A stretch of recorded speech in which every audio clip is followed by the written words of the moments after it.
Today's episode of the Cantina is brought to you by Grow Generation. Whether you're at the Death Star or the Senate, they have everything you need to grow right where you are. More from them later in the episode. Welcome to a galaxy far, far away. Here at the Cantina Podcast, we provide top shelf service, including rumors, leaks, news, and reviews. Come in, order a Loman Ale, and remember, no droids allowed. Thank you guys very much for joining this episode of the Cantina, and thank you, Emperor Palpatine, for introducing our wonderful sponsors over at Grow Generation. And my camera's going to shut off. Mike, I'm sorry about that. I can't find the damn power cord. But anyways, no worries. I figured it would stay on because it's routed through a capture card, and I guess because it's not detecting recording. Yeah, whatever. Yeah. Anyway, oh well. Okay. Yeah, I'm Kyle. I just said my Mike's here, but of course we got our co-host Cam as well, coming from across the pond. Hi everyone. Oh, hello, man. Cam, Star Wars has been on your mind today in comparison to Marvel. Yeah. And an interesting thing that you brought up was that you feel that the Disney plus Mando show has been better than WandaVision and Falcon and Winter Soldier overall, especially season 2 of Mando. So season 1, just edges it slightly despite the bad middle, but season 2 I thought was a lot better than either WandaVision or Falcon and the Winter Soldier. I liked WandaVision more than Falcon and the Winter Soldier, though. Okay, I just totally hit the mic. That was fun. I know it's the Star Wars show, so I don't want to spend too much, but I thought it was interesting because you were like, it's shocking that that's the case. It is a little bit, isn't it? Yeah, and it's just my opinion as well, though. I think part of it is we have a pretty consistent string of hits from Marvel, so to speak, while they're at Lucasfilm, it's been hit or miss. Mike, do you think maybe expectations play a bit into maybe being more satisfied with Mandalorian while something is equally good but sub Marvel par we don't receive as well? Yeah, I definitely think that you look at the sequel trilogy and the reception that got, it was very mixed. So when Mando came out, season 1 on Disney Plus, it was a breath of fresh air to traditional Star Wars. Then season 2, you could definitely see that we're expanding more, and with the different projects that are going on with the Ahsoka show, Rangers of the New Republic, Boba Fett, getting his own show. There's a lot more excitement there. With Marvel, I think I don't know if you could have set it up, to be a home run right off the bat. I think we were all spoiled with Endgame, and kind of the conclusion of that part of the Marvel Cinematic Universe. And then remember too, this is their first time really going at it, with shows, and instead of going just all cinematic movie experience. So there's going to be some hiccups, just like when the Marvel Cinematic Universe first started out. Thor wasn't great. The first Thor movie, first Captain America movie. Yeah. First Captain America movie had its moments where it was really good, and then some where it was really, just kind of slowish. And so I think it will get there. But yeah, I agree with Cam that the Star Wars is ahead right now on Disney Plus. The score though, overall score is 10-2, I would say, or whatever. Marvel 10, Star Wars 2. Yeah, so you're absolutely right. We were just to say how many good Star Wars movies there was and how many good Marvel movies there was. we wouldn't really have much of a comparison. No. But yeah, I mean, there's still time for Star Wars to fuck up. Oh yeah. And a lot of projects to do it on. For Marvel to get better as well. I'm really looking forward to Loki because I think that might be just something different and that might be more up my street. But in terms of Star Wars, though, I mean, we've got a lot to look forward to on there as well. We've got obviously Book of Boba Fett has finished filming now, as far as we know. And like there was a couple of things like there's something I put today about we don't know for certain whether Obi-Wan's really kind of kicked off yet or it's just ready to kick off. No one quite knows, and people are like, why don't we know that? And I was thinking, well, we didn't really hear anything about the Book of Boba Fett, did we? I mean, there's been almost no leaks about it, very few. I think there's the one leak that there might be some Hammerhead character and some other bounty hunters in it. I mean, that's about it. They've kept a tight lid on that. We haven't seen much for set. We've not really heard much in terms of castings about it, So considering that, we know a hell of a lot more about Obi-Wan going into it and Andor, I would say, as well, than we do the Book of Boba Fett, which they've kind of kept kind of quiet. So, when we were talking last week, Mike, we'd said, we've heard a couple of things about sort of that might happen on May the 4th. Obviously, we're getting the big Bad Batch 70-minute premiere, and we found a bit of spoiler information about that this week as well, which it's up to you if you want to get into it or not. We kind of thought you might see something from Andor and something from Obi-Wan, but we hadn't heard anything about sort of the Book of Boba Fett. Some of the fans, I'd heard were asking, well, surely if it's the furthest ahead, would Book of Boba Fett not be the one we would be more likely to see? I don't know. What have you heard, Mike? Have you heard anything about this sort of stuff?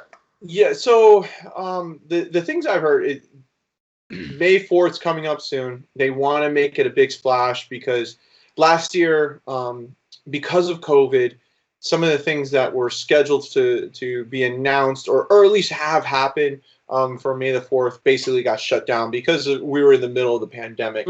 So Lucasfilm, because Disney, people were talking last year expecting, and really nothing almost happened. Yeah. All what we got was the end of the Clone Wars season finale, and then the announcement that Taika Waititi was going to direct a Star Wars movie, and then is it Leslie Headland or Leslie Headland was also doing a project as well. Yeah, that was going to be that's all we knew at that point. So we had two small announcements, not small, but like just two announcements on that, and then the season finale or the series finale of Clone Wars, which was amazing. And that, I mean, I think we talked about it for weeks, if not months. But so this go around, there is the marketing Disney execs are really trying to really spice things up. I know that they have some things lined up for gear coming out. They traditionally have like exclusive gear that comes out on Shop Disney. They did it last year that basically crashed the site for a couple hours. They'll have the Bad Batch premiering before May 4th, and then they'll have the episodes coming out weekly. But then there's a couple other things that there's supposed to be another High Republic announcement as well going into there. And now the decision is what do they want to release? Okay, there's kind of a back and forth between Lucasfilm executives and marketing, and they want to keep the story of the Mandalorian pretty much a secret. So from my sources directly is that a lot got leaked out season 2, and they want to try to keep everything tight and it is wrapped up for the future Mandalorian projects. And that's why we're not hearing a lot. And and it's a good thing. I think that's really good. Yeah. Because we did find out a lot about Mandalorian season 2. Obviously, apart from the big thing at the end, but we really did know a lot more. Yeah, and to keep that, to keep those things secretive. That means very few people can find about it. So that means that the marketing team as well cannot have access to it to try to make trailers and so forth early on. So what we're seeing now is kind of a back and forth. Andor's done. They're ready to go with that. There's not really anything. Andor, from what I've heard, is going to be great. If you really liked Rogue One, you're going to like Andor because it's going to be geared more towards the rebel spies and that kind of concept of the Star Wars universe. More of him killing assets because they just became liability. Because that is one of the coolest. Like, I have no interest in this time period that we're going to cover. I'd rather see it be between episodes. I know he can't because he's dead. Right. But I would have rather seen the rebel intel between Yavin and Hoth, That would be cool. Yes, that would be definitely cool. But the idea of the rebel intel agent is really, especially one that is willing to kill and die for the cause, is awesome. Yeah, so I'm pretty confident, but shoot, that whole Mando trailer earlier scared the shit out of me from ever reporting a trailer ever again. Yeah.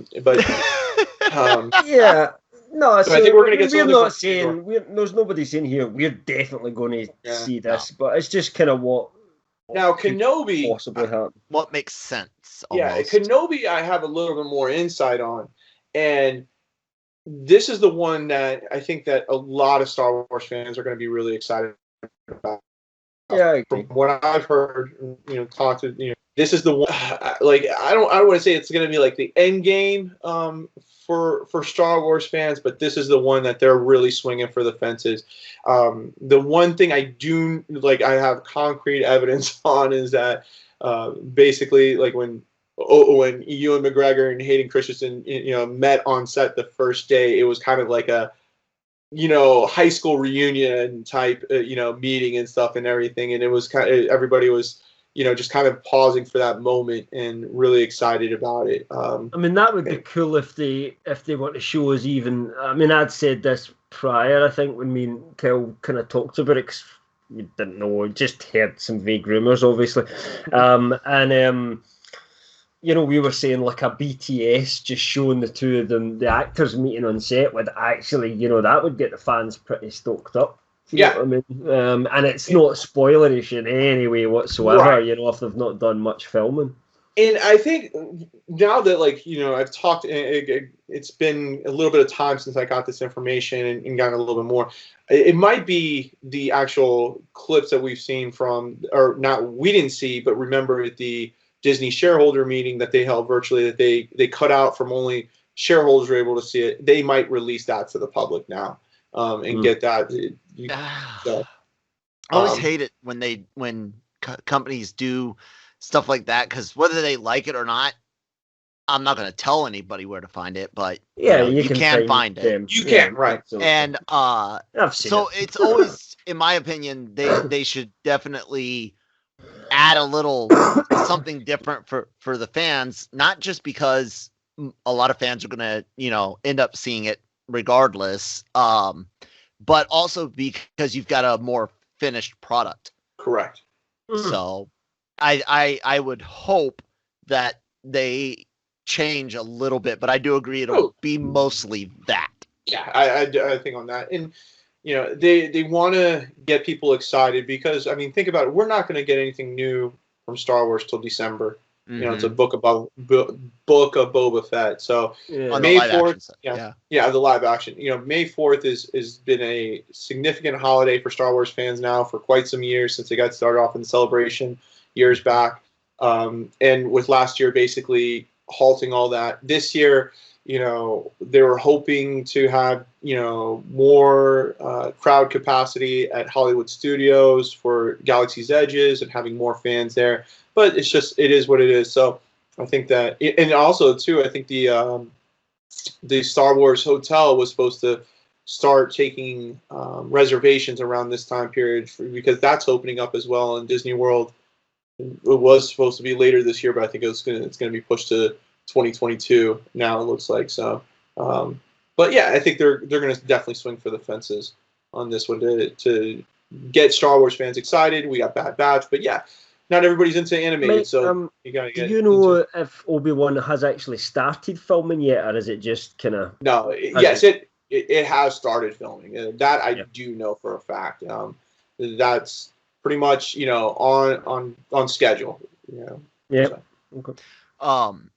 When it comes to that whole idea of Obi-Wan Kenobi being the ultimate for Star Wars fans at this time, I kind of get it. A lot of older fans like us, especially Cam and I, who have a little bit more standoff from the cartoons and the prequels than some, but we every one of us agrees, McGregor best part of the PT. We would love to see him get good dialogue to work with to work with.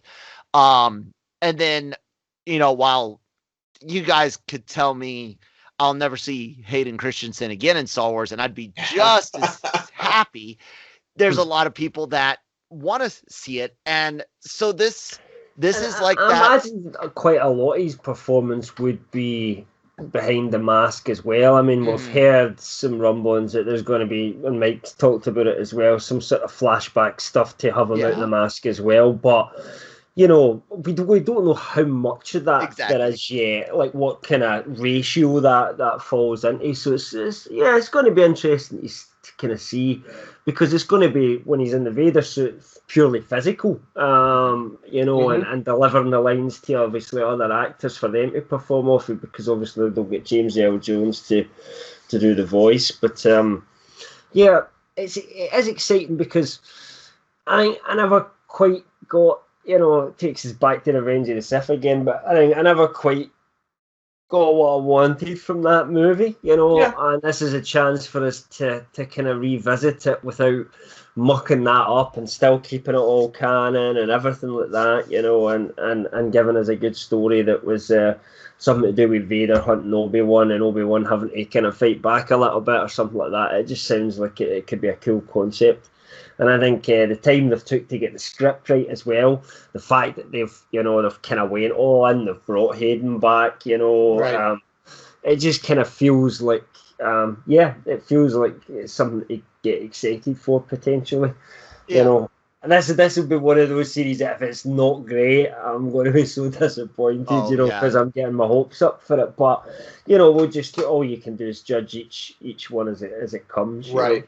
No, you gotta realize too is that this show is going to connect all the generations of Star Wars together. So you're going to have the old generation of the original trilogy, where Vader, Obi-Wan, kind of had that clash. It's going to have the fans of the prequel trilogy with Hayden and Ewan McGregor, fans of the Clone Wars, because you'll get those little flashbacks of where you'll see that kind of live action Ewan McGregor and Hayden in the Clone Wars costumes. And so we didn't get. Thank you, George. Right, and so you're going to see kind of this connection. I think this is why it's taken so long for the Obi-Wan series to start filming, to kind of kick off, because they wanted to get it right. I think the original concept that was put in play was something just to please the fans, general Star Wars fans. Like, hey, let's, the kind of similar to the hunt for Obi-Wan is what they've kind of dubbed it and stuff, kind of similar to what we had with like Mando.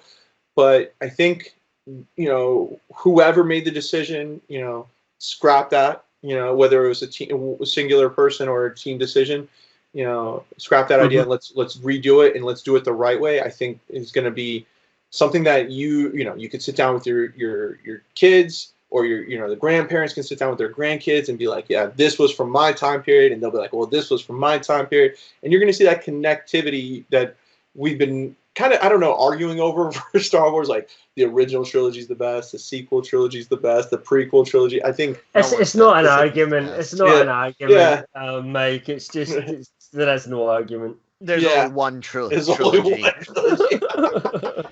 Exactly. Just like there's only one return, and it's up to Jedi. We're only here because of that original trilogy. That's why we're all here. That is true. And so while everyone has their trilogy, I think everyone will be able to share Kenobi together. Yeah. I hope so. It's like a yeah, like like an olive branch almost to be like, almost like it could be potentially a fresh start, so to speak. Yep. Going forward, because that's expected late 22, maybe 23, depending. But I think we'll get. I think definitely. I think you're actually looking more at kind of mid 22 for Obi-Wan at the moment. Yeah. Okay. Oh, 22. Why? Yeah, we're in 21. Yeah, right now. That's my fault. Dude, Kyle, get rid of 2020, man. We're done with 2020. So I would say we're going to get. This is the order in my head. Obviously, we know Book of Boba Fett, December. That'll be the only one that touches 21, right? Yes. Then Andor next, right? That's furthest ahead next. And then Obi-Wan. Yeah. Then Mando season 3. Yep. We might actually get Ahsoka before Mando season 3. Yeah, and see something. But have you heard about Ahsoka? I mean, we've heard rumors it was going to film this year, but Mando's supposed to be starting filming like this month. Right. And so story-wise, I think we are going to get, and this has a lot to do, like, and the guys at Kessel Run Transmissions have kind of said this too, that Mando season 3 is going to have a time jump, and I think you're going to see, because of what happened with Gina Carano and stuff like that, you're going to see a time jump. And so we may get Ahsoka before Mando season 3, even though they're filming. It's going to be close. You're going to have Ahsoka at one point, like you'll probably have Mando, and then Ahsoka. I think just my hunch, we're going to get Ahsoka before Mando season 3. So I could see it where we get Book of Boba Fett in December. We get Andor in the first quarter of 2022. Obi-Wan in the early part of the summer, midsummer, then the Ahsoka series, and then Mando season 3. I could be wrong, but but what we've been getting Mando kind of later and later each year. It started. I know season 1 started right when Disney Plus kicked off, but season 2 was more towards the fourth quarter of 2020. So. It depends where you live. Some of us had to wait. That's true. That's right. Yeah. Well, before we carry on to our next topic, let's go ahead and hear from today's sponsor over at growgeneration.com. Grow Generation, where the pros go to grow. The Grow Generation commercial team is armed with industry-leading professional consultants. Grow Generation's team will help you fully manage any size or scale project. They offer turnkey facility designs, cultivation room design, and on-site project consultation. Go to www.growgeneration.com, where the pros go to grow. And thank you guys very much for sponsoring the episode today. And everyone, please go check them out if that's up your alley, and let them know who sent you over there. Let's kind of stick with Mando for a second. There was some hubbub on the internet this week after a Mr. Johnson, Ryan Johnson said something. Yeah, Mr. Knives Out, which was I thought a very enjoyable Knives movie. Out. But the guy is not the most loved person in Star Wars fandoms. He mentioned he would like to direct an episode of the Mandalorian, and the internet at the moment scheduling didn't look good though, because he was making Knives Out 2, Knives Out 3 for obviously his big Netflix deal that he's got. Right. But it's just maybe one episode. Who knows? Yeah, like I said, the internet started interneting, which is always fun to watch, and I honestly cannot think of a reason why he shouldn't direct an episode of The Mandalorian. I can't either, and I wasn't a fan of The Last Jedi. I'm all for it. I'm all for it. Because I think, visually it was a good film. I think he was a good director. I think the key thing would be he's not writing the script. Exactly. Right. and I don't really have an issue with Rian Johnson as long as he's not writing the script, because I just think there's elements of Star Wars that you didn't get. Yeah. I get the discussed endlessly, military stuff, all that. But if just as a director, I mean, he's directed some of the best episodes of Breaking Bad. Just comes to mind. There's another one that's escaping me at the moment. Really big show, but anyway, it's went out of my brain. I knew this the other day there. So, and having watched those and being a fan of those, that's why I was excited for Rian Johnson when he was announced for The Last Jedi. I know, as I thought it would be fantastic. But I think he cut out for a second. Yeah.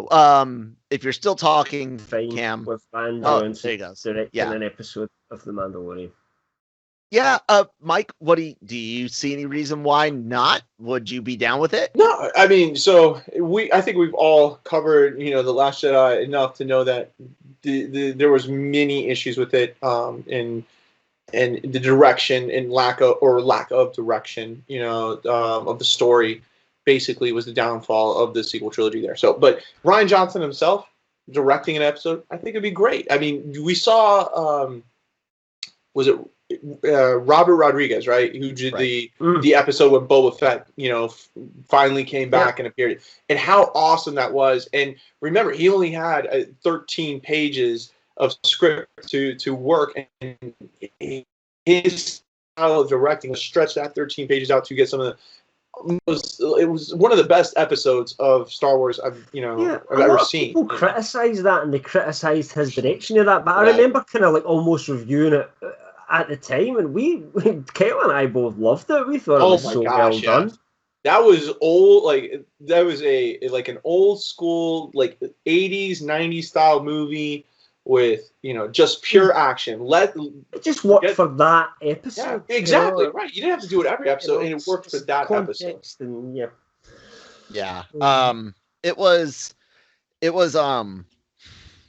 it's a fine idea. I kind of like what they've done by getting unique directors with different visions, but you can definitely tell the amount of story and even script control that Favreau and Filoni have. Of course. And that doesn't mean that directors never get to, hey, can we try this? Can we try that? This? Yeah, of course. But that's going to happen every shoot. With Johnson still allegedly, as far as we know on official word, getting his trilogy, why not let him? Because people can say they're not going to watch it all they want. They'll watch that episode of Mando.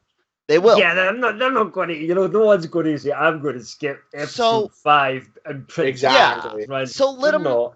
Plus, I'd give him the best one to do as well, because I think he would actually, as I say, knock we all said he's a good director. I think he would possibly knock it out of the park, and it could redeem him in some fans' eyes a lot. Exactly. I mean, I think it's just a smart move to me. Give him a surefire episode. Give him a beauty and say, right here, you can have this one. Dave wanted to direct this one himself, but I said no, I'll give him this one. I agree. Because if we are going to go ahead with his trilogy, I would like us to build up a bit more positivity towards it before we get there, because I think there will be people that will just dismiss those movies out of hand, and I think when he's got a blank slate, I'm interested to see what he does with it. If he doesn't pull it off this time, then I'm done with him. But, I'm prepared to see what he can do when he's got a bit more creative control, as long as he gets someone to help him with the military stuff. That won't happen. I'm available for hire. Yeah. So I think that's a fair thing right now. We know for certain if we asked Nick or Jammer, big Last Jedi fans, they would agree to bring Ryan Johnson on. So that's an interesting thing right there. Audience, ladies, gentlemen, Cam, Mike, the fact that you have a various levels of enthusiasm for different aspects of The Last Jedi here between the three of us, and all of us are like, give them an episode, do it. Right, you might as well.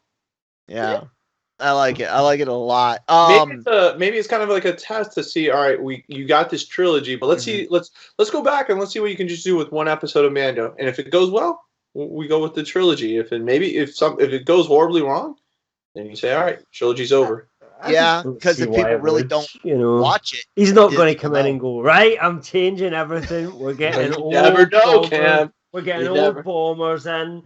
I'm going to subvert everyone's expectations. I'm going to say that Yoda really wasn't a Jedi at all. Or we're going to cut to Yoda quickly. Awesome. And Grogu's smoking fags. Going cigarettes for my American. Oh, shit. I got to bleep that. 31. Yeah, sorry. Yeah. That's what we call that's not me being using a homophobic slur, people. That's what we call cigarettes in the UK. I'll call it a tab instead. That's another one. That's more of a Newcastle kind of thing. Smacking a tab. And he's just at the bar and he's like, I'm not interested in this Jedi life anymore. Oh, you and mean he's really grumpy and stuff like that. Like Grogu's just washed up and he's an alcoholic, smoking tabs at a bar. Yeah. Make Grogu Cade Skywalker from the Legacy comics. Mike, did you read those?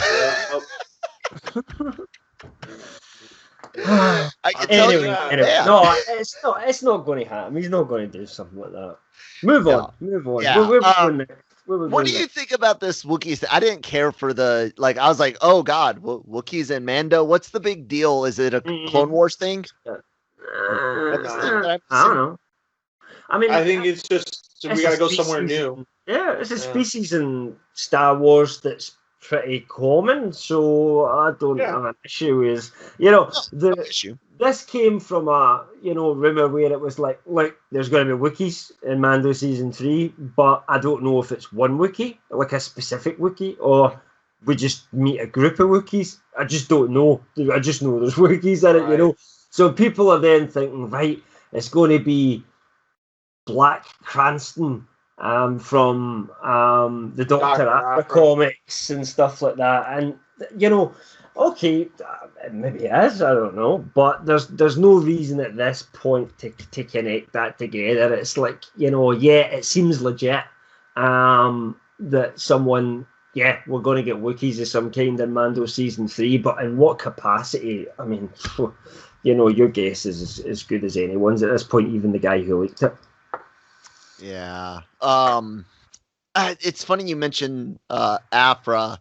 I read the first volume. The first was at 25, 26 issues of Vader in 2015. What was that guy? Kieran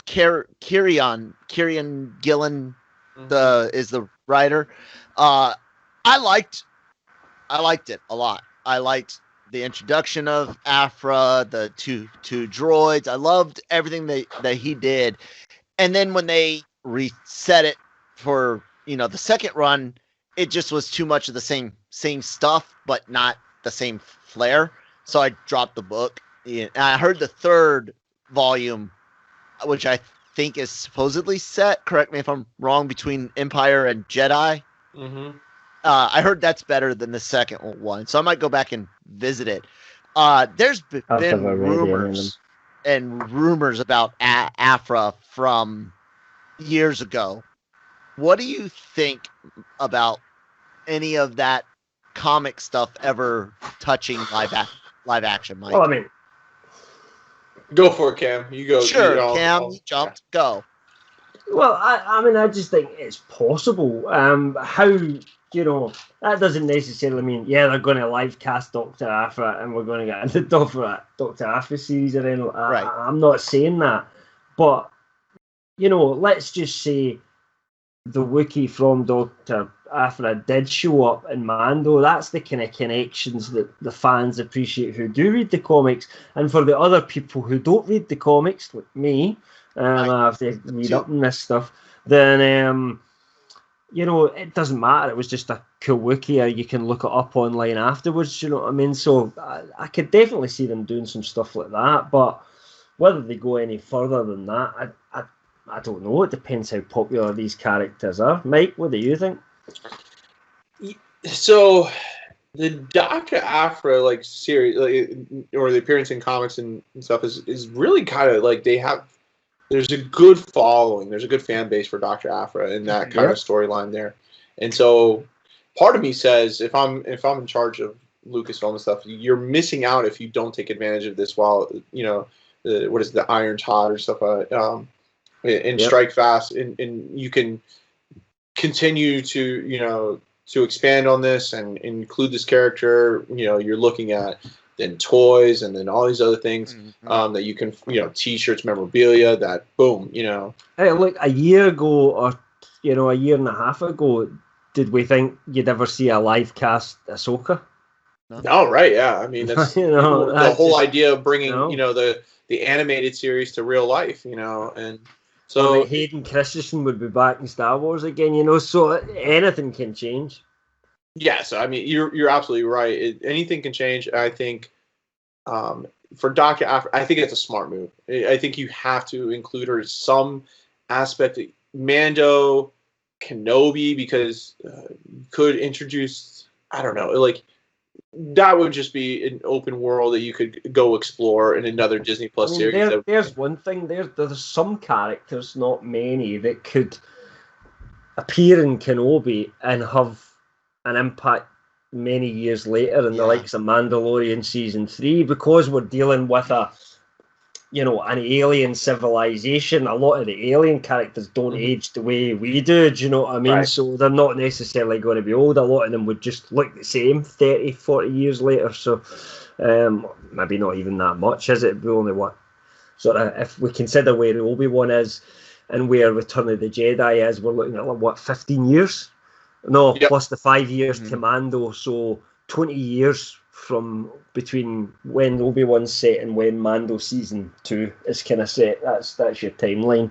So that's not a lot of time. So, you know, there could be some cool little things that connect some of these other shows together that we're not expecting, because although you've got a Mando verse, right? So there's a, you know, they're all telling the one story, those kind of future shows, if you like. But ultimately, it's all the story of Star Wars. It all fits together, so you can have little bits of connections in there at any point in the timeline that would pay off in another show, you know? Right.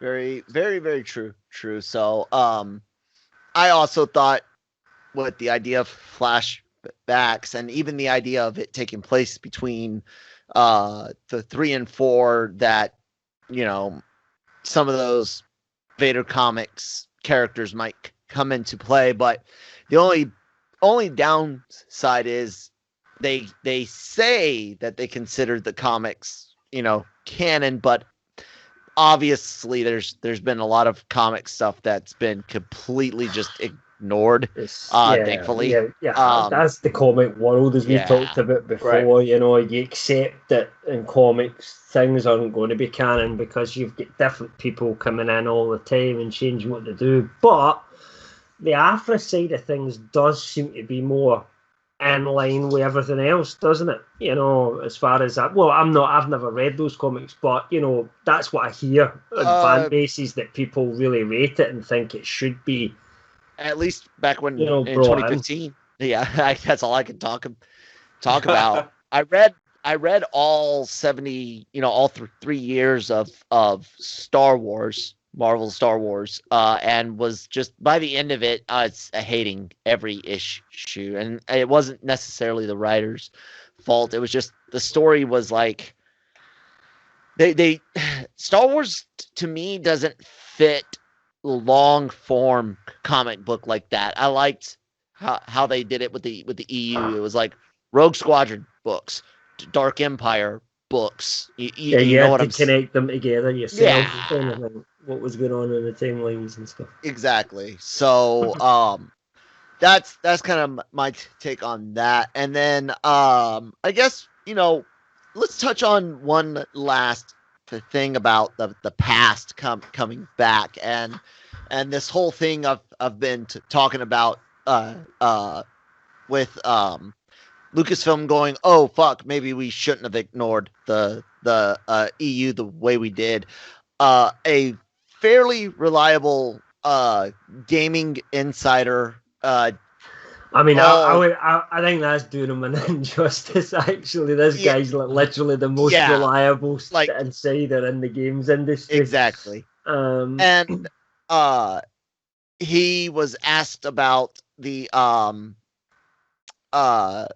Knights of the Old Republic remake or game that's happening. It keeps getting called remake, but and he said that it's still happening, and this is like the first word in months. And Cam, I don't have his name brought up, so you could say it if you know it off the top. Jason Schreier. There you go. Mm-hmm. He used to work for Kotaku. At one point, they were basically blacklisted by a lot of the development companies because whatever they decided to do, he knew about it, before they did almost, and it was on there. So I think he's working more independently now. But that's one of the most connected guys. So it didn't sound like he kind of wanted to answer the question, but he said, and the way all those rumors, like remember Coots put that piece together, with all the evidence that everything that was potentially moving towards that. I mean, that was compelling enough in itself. But then to have him come out and say, "Yeah, it is happening," it's happening.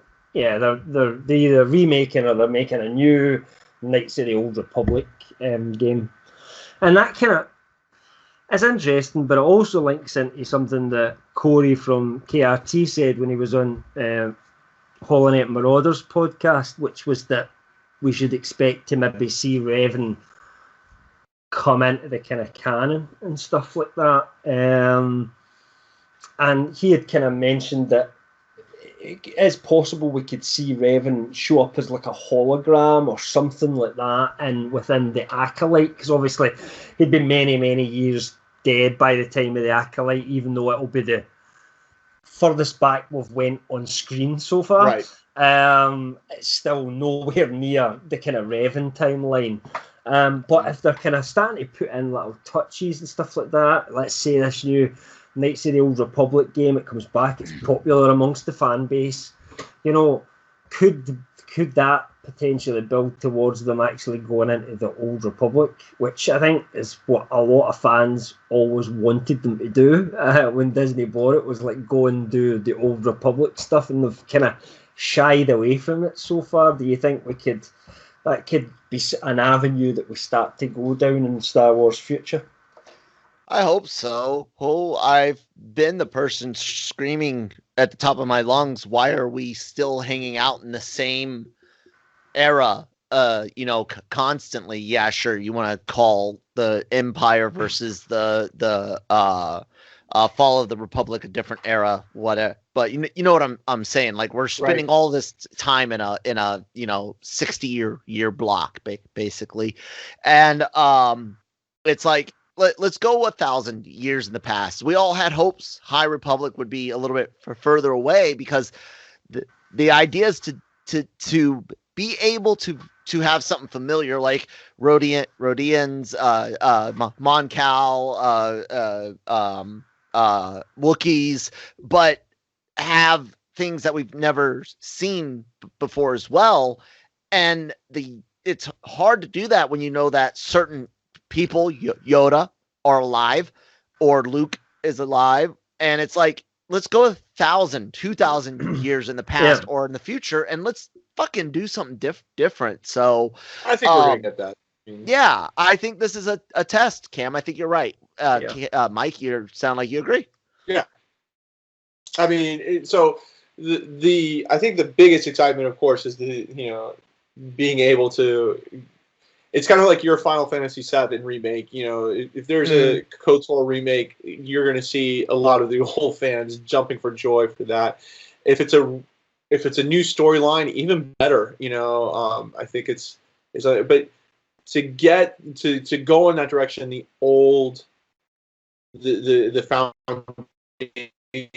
the foundation of the Jedi. I think that's, and I'm talking about even way before the High Republic. You know, like let's get into the origin story of all this. I think that's the old Republic, which is the start of the Republic 1,000 years ago and stuff like that. When there was the Sith versus Jedi wars going on, there was tons of Sith and tons of Jedi, and you know they were all fighting each other, and the Sith were fighting each other as well, and you know. There's a lot of drama in that, you know, especially when you've got a lot of bad guys that don't get on with each other. That makes for good drama usually. You know, it seems like a ripe garden to pick from in the Star Wars universe. Especially as if the games get popular and then we do see some hints showing up, people are liking what they see of the Acolyte, you know, it could encourage them to go back even further and look at the kind of origins of the Sith and the Jedi a little bit. Do we know, because I know, and this was all rumor, nothing official, it was all us, you know, theorizing, but a lot of us theorized that the Game of Thrones guys were going to be doing an old Republic thing, and then when that fell apart, and a little bit later we got announcements of the High Republic, a lot of us theorized that some of what was going to be in their trilogy of movies, those storyboards, those things may have come into the High Republic. Not all, but you know, some of it may have been repurposed.